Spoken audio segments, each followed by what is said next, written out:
Assalamualaikum warahmatullahi wabarakatuh. Salam sejahtera untuk kita semuanya. Di kesempatan kali ini, kita akan melanjutkan pembahasan mata kuliah Digital Citizenship pertemuan ke-13, yang mana materinya adalah mengenai infrastruktur dan perkembangan teknologi TIK. Baik, sebelum masuk ke materi, di sini ada kata infrastruktur. Nah, silakan teman-teman bayangkan ketika mendengar kata infrastruktur apa yang terbayang di kepala kita masing-masing ya. Nah, mungkin sebagian besar akan terbayang pertama kali ketika mendengar kata infrastruktur adalah berbagai fasilitas yang dirasakan secara fisik. Ya, misalkan ada infrastruktur jalan raya, infrastruktur jembatan, infrastruktur jaringan listrik, PLN, misalkan ya, infrastruktur sistem air bersih dari PDAM, kemudian infrastruktur limbah, misalkan ya. Nah, tapi infrastruktur itu juga selain dibangun secara fisik, juga dibangun secara lunaknya ya, misalkan ada layanan gitu, sehingga perangkat keras atau fasilitas tadi dan layanan itu akan dibangun bersama-sama untuk menciptakan suatu fasilitas yang bisa dimanfaatkan oleh masyarakat maupun suatu bisnis. Nah, yang akan kita bahas secara spesifik di sini adalah mengenai infrastruktur di bidang TIK atau TI ya. Oke, kita lihat pengertian dari infrastruktur TI. Ya, adalah serangkaian perangkat fisik dan aplikasi perangkat lunak yang digunakan untuk mengoperasionalkan keseluruhan perusahaan. Jadi mirip seperti yang tadi dibahas di awal, infrastruktur pelabuhan misalkan. Di situ ada perangkat fisiknya atau perangkat kerasnya yang bisa dilihat, kemudian ada perangkat lunaknya atau layanannya ya, yang mana kedua hal tersebut akan saling berkolaborasi membentuk sebuah infrastruktur tadi ya yang akan digunakan untuk mengoperasionalkan bisnis ataupun kegiatan. Nah, kalau di infrastruktur TI di sini berarti komponennya adalah ada perangkat keras atau hardware, perangkat lunak atau software, dan juga ada berbagai layanan yang akan saling mendukung untuk bisa digunakan di dalam suatu perusahaan atau bisnis. Kemudian infrastruktur TI juga mengalami tahapan evolusi, di mana di tahapan pertama adalah era mainframe umum dan komputer mini di tahun 1959 dan berkembang hingga saat ini. Tahapan ini menjadi era awal ya adanya evolusi infrastruktur TI, di mana pemrosesan data itu dilakukan di suatu mesin besar atau mainframe. Kemudian di tahun 1981 sudah mulai dikenal era PC. Kemudian di tahun 1983 mulai dikenal adanya era client server ya, yang juga masih berkembang sampai saat ini. Kemudian untuk internet itu sendiri mulai dari tahun 1992 hingga saat ini juga masih terus berkembang. Kemudian untuk era komputasi cloud dan mobile itu mulai berevolusi di tahun 2000-an ya, sampai dengan saat ini. Nah, terjadinya evolusi infrastruktur TI tadi menyebabkan banyak sekali perkembangan dalam pemrosesan komputer ya, misalkan dari chip memori, kemudian bagaimana softwarenya, hardwarenya, bagaimana jaringan telekomunikasinya, kemudian bagaimana rancangan dari si software itu ya bisa digunakan untuk berbagai komputasi. Yang mana seiring dengan perkembangan dan evolusi infrastruktur ini, daya komputasi dari komputer dan infrastruktur ini bisa semakin baik gitu ya, kemampuannya semakin luas dan semakin powerful, tapi satu sisi biayanya juga akan semakin terjangkau, baik untuk individu maupun untuk bisnis. Oke, kemudian untuk komponen infrastruktur itu sendiri beberapa didukung atau dibentuk dari beberapa komponen ya, ada hardware atau perangkat keras komputer, kemudian perangkat lunak komputer atau software, aplikasinya, aplikasi perangkat lunak perusahaan, kemudian manajemen dan penyimpanan data, platform jaringan atau telekomunikasinya, kemudian platform internet, dan juga layanan dan konsultasi integrasi sistem. Nah, kemudian dari layanan itu sendiri itu juga akan terbagi menjadi beberapa bagian ya, atau beberapa hal. Salah satu tadi dari komponen infrastruktur adalah adanya layanan ya. Layanan di sini bisa terdiri dari beberapa hal ya. Yang pertama adalah platform komputasi yang digunakan untuk menyediakan layanan komputasi. Contohnya adalah penggunaan komputer, laptop, ya, ataupun smartphone, ya, termasuk yang dihubungkan dengan internet. Kemudian adanya layanan telekomunikasi, baik untuk komunikasi melalui suara ataupun mungkin video, ya, berbagai macam saluran untuk telekomunikasi. Kemudian dibentuk juga dari layanan pengaturan data atau penyimpanan data. Kemudian layanan perangkat lunak aplikasi yang bisa digunakan untuk sumber daya perusahaan, ya, baik untuk si pelanggan, kemudian dari supplier maupun dari customer. Kemudian manajemen fasilitas fisik yang digunakan untuk mengelola instalasi tersebut secara fisiknya. Kemudian dari layanan manajemen TI yang digunakan untuk merancang dan mengembangkan infrastruktur. Bagaimana berkoordinasi, kemudian membuat anggaran, sampai dengan membuat atau menjalankan proyek untuk pengembangan infrastruktur. Kemudian ada layanan untuk standar TI, ya, sebagai panduan ataupun kebijakan dalam implementasi infrastruktur tersebut. Kemudian ada layanan pendidikan TI yang digunakan untuk pelatihan karyawan dan manajer, ya, atau pihak-pihak yang akan menggunakan infrastruktur tersebut. Kemudian ada layanan untuk pelatihan dan pengembangan TI untuk penelitian ke depannya, bagaimana proyek-proyek TI atau infrastruktur itu bisa dikembangkan untuk bisa berpotensi meningkatkan daya jual, ya, atau daya nilai dari perusahaan tersebut. Jadi ada banyak bentuk-bentuk dari layanan sebagai komponen dari infrastruktur. Kemudian seiring dengan pengembangan atau perkembangan dari tren infrastruktur TI itu juga ada 8 tren perangkat keras yang cukup populer, ya, sampai dengan saat ini. Ada penggunaan platform digital mobile, ya, di mana berbagai kebutuhan itu sudah diintegrasikan dengan perangkat mobile, jadi bisa diakses di handphone, gitu ya. Jadi nggak harus install di komputer, tapi bisa diakses di handphone. Kemudian ada konsumerisasi TI. Konsumerisasi TI ini adalah fenomena di mana teknologi perangkat, ya, bisa dari penggunaan smartphone ataupun berbagai jenis aplikasi, itu yang awalnya digunakan untuk kepentingan pribadi, justru pada saat ini adalah mulai diadopsi untuk digunakan di dalam bisnis. Ya, contohnya misalkan ketika sosial media, ya, sosial media itu kan sebenarnya digunakan untuk individu, untuk digunakan sebagai media, ya, untuk personal. Tapi justru semakin ke sini penggunaan sosial media itu malah mulai dimanfaatkan juga untuk kepentingan bisnis, ya, digunakan untuk salah satunya adalah pemasaran atau marketing.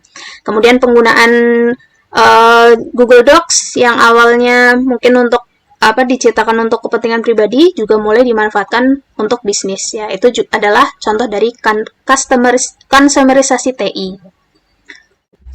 Kemudian tren lainnya ada jaringan komputasi, virtualisasi, ya, segala hal itu dibuat menjadi virtual, gitu ya. Kemudian ada teknologi cloud computing, ya, menyimpan berbagai sumber daya di cloud, ya, atau di awan, cloud computing.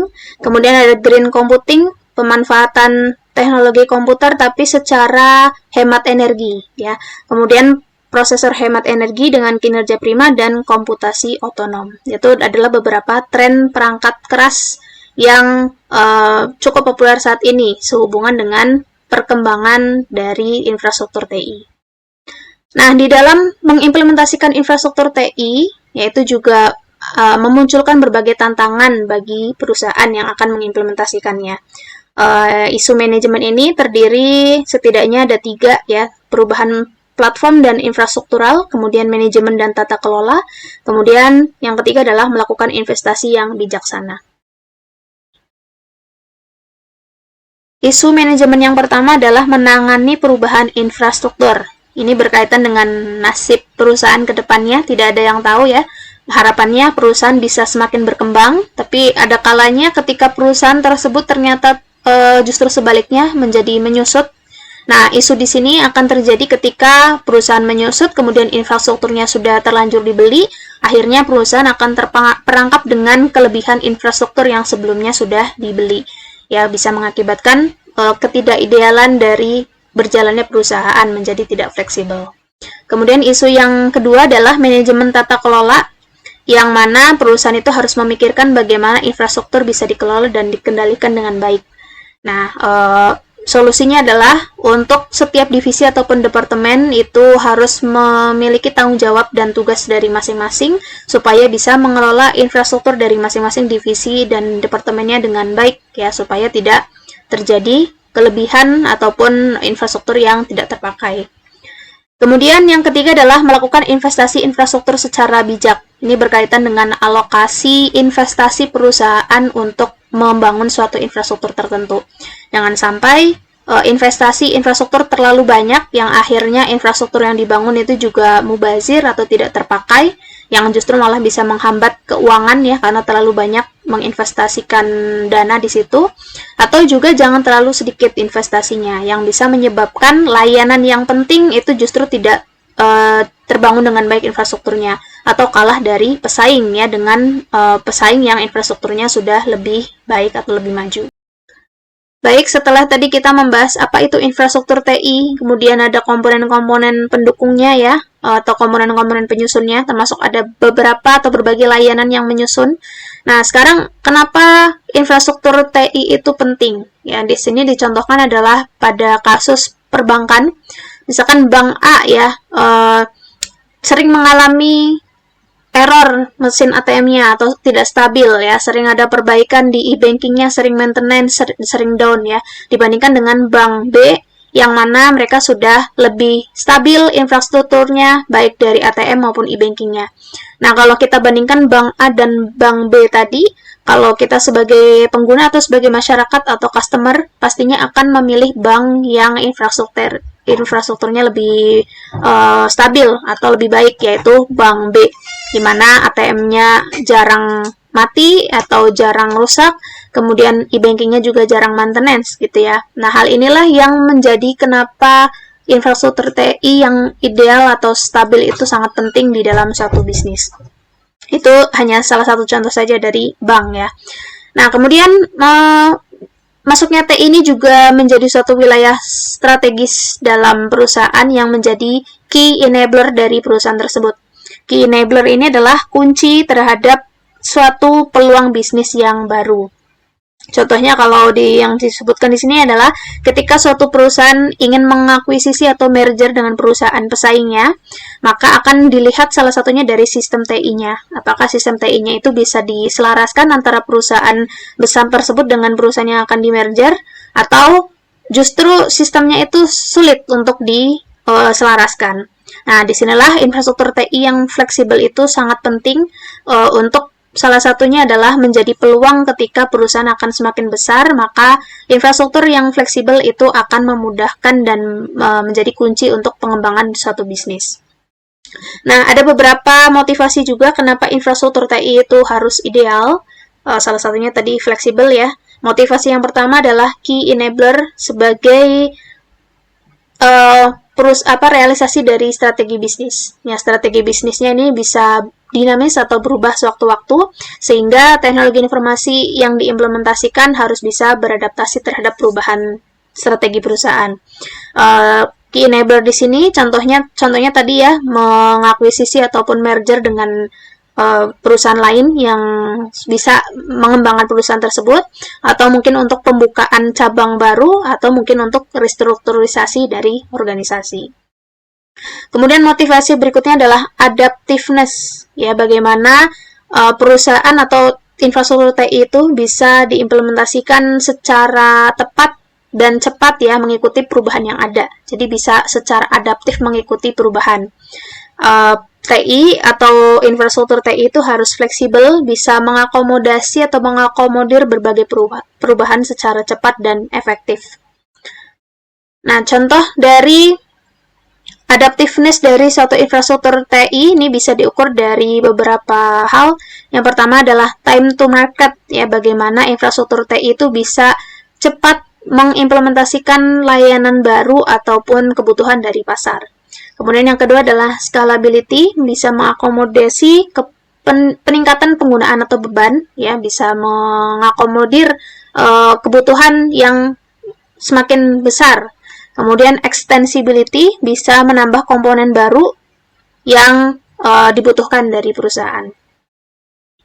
Kemudian efisien, tersedianya berbagai komponen yang bisa dimanfaatkan dari berbagai aplikasi, sistem lama maupun sistem baru.